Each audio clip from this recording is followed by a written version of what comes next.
Pernyataan Hak Cipta. Klip video ini dilindungi di bawah Akta Hak Cipta 1987. Menyalin, menerbitkan semula, mengedarkan dan menontonkannya sama ada sepenuhnya atau sebahagiannya kepada orang awam tanpa kebenaran penerbit merupakan satu kesalahan di bawah Akta Hak Cipta 1987. Pernyataan penafian. Klip video ini diterbitkan semata-mata bagi tujuan pembelajaran dan latihan. Maklumat yang terkandung dalam video ini disediakan atas dasar seadanya tanpa jaminan kesempurnaan, ketepatan, kegunaan atau pematuhan dengan kehendak perundangan semasa. Ia bukan pengganti kepada nasihat profesional. Penerbit, pereka bentuk bahan pengajaran dan penyampai tidak bertanggungjawab atas sebarang salah faham dan kerosakan yang timbul daripada penggunaan video ini, termasuk tetapi tidak terhad kepada ganti rugi kerosakan langsung, tidak langsung, sampingan, berbangkit atau punitif. Kata-kata aluan. Assalamualaikum warahmatullahi wabarakatuh dan salam sejahtera. Selamat bertemu kembali dan terima kasih kerana menyokong saluran YouTube Atuk Ded Studio. Siri ini membincangkan perbezaan di antara orientasi keselamatan dan induksi keselamatan. Apakah orientasi keselamatan dan induksi keselamatan?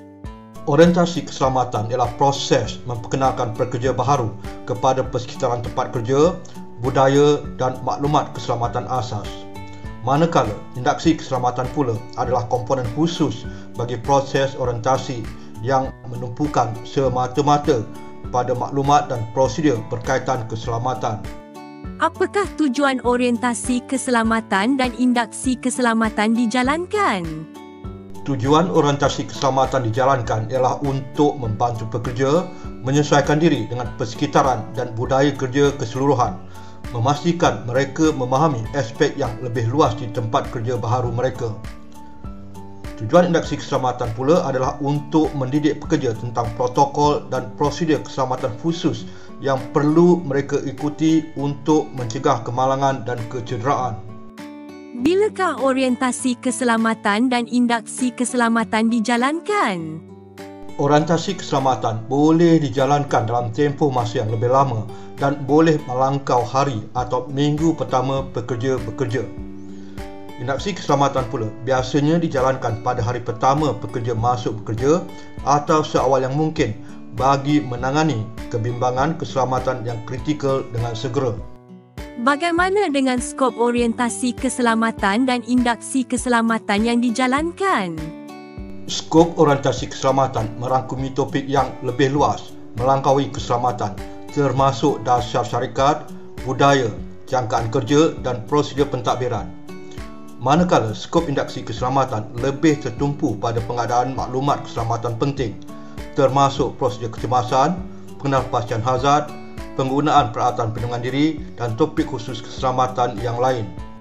Apakah pengisian orientasi keselamatan dan induksi keselamatan yang dijalankan? Selain aspek berkaitan keselamatan, kandungan program orientasi keselamatan mungkin termasuk maklumat tentang sejarah organisasi, misi, nilai, dasar pengurusan sumber manusia, faedah dan topik lain yang tiada berkaitan dengan keselamatan.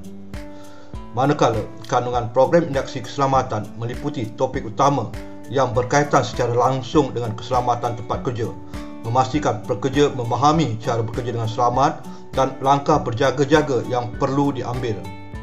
Sekian, sehingga berjumpa lagi di topik mengenai induksi keselamatan. Sahabat-sahabat digalakkan berkongsi pendapat dan pandangan di ruang komen di bawah. Komen yang membina amat dialu-alukan untuk tujuan penambahbaikan. Terima kasih.